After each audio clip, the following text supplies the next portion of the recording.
Hey, Mike here. One of the questions we get asked a lot is, do I need to fix up my house before I sell it? And it really depends on your situation. So there's three main things to consider when making that decision. So number one is know your target market. Is your house appealing to a first-time home buyer? Is it maybe a move-up buyer, somebody buying their second home, or maybe it's a higher-end property? And your decision is going to change based on that. If it's a first-time home buyer, they're going to want to maybe put in some of their own sweat equity. They might have the ability to put in time, and so that doesn't mean that you have to spend a lot of time getting your property ready to sell. So we had, as an example, one time we spent $6,000 on carpet trying to get our property ready to sell, and turns out the new buyers ended up just putting in their own carpet that they liked 6 months after we closed. So it could be seen as a waste of money. So think about that if you're a first-time home buyer type property. Look and see what else is out there, what types of finishes do they have, and really it's just about keeping it clean, tidied up, free of clutter, some of the basics, the curb appeal. If you want to, you could swap out some hardware in the kitchen and the bathrooms, maybe add a backsplash, maybe do some simple painting, but you don't have to do a ton. If it's a move-up buyer, you're going to want to have it in a little bit nicer condition.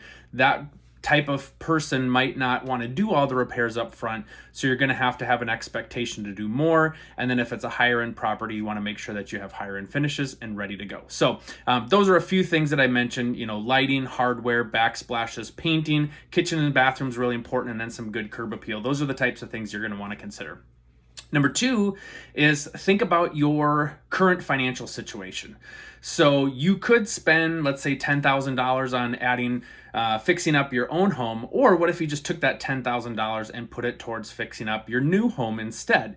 It's money that you're gonna see the benefit from, see the reward from. So depending on your financial situation, you're already gonna have expenses around moving, putting stuff in storage, hiring movers possibly, closing costs, all those types of things. So think about your current financial situation. Do I have the money, and would I rather just spend that money on my next property and put it there where I can enjoy the fruit of my labor, versus taking that money and putting it in a property that you're going to sell and never see again? So think about that.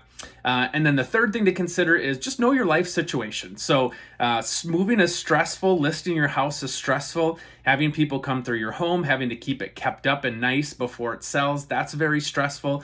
And so think about those things. You're going to be going through a significant stressful situation, and depending on your life situation, your job situation, your family situation, there's a lot to consider. You're going to have to pack up, move out, move in, all that time that it takes to do that. Do I have the capacity to take on all those repairs before I list the house? So it's kind of like running a marathon, and it can stretch out over the course of 1, 2, 3, 4 months. And so do you have the bandwidth to do that?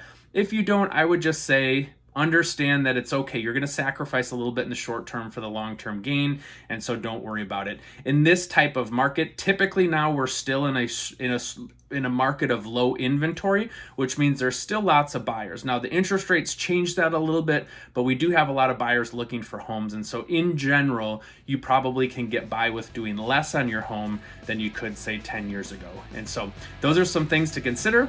I hope that was helpful, and if you have any other questions, feel free to let me know.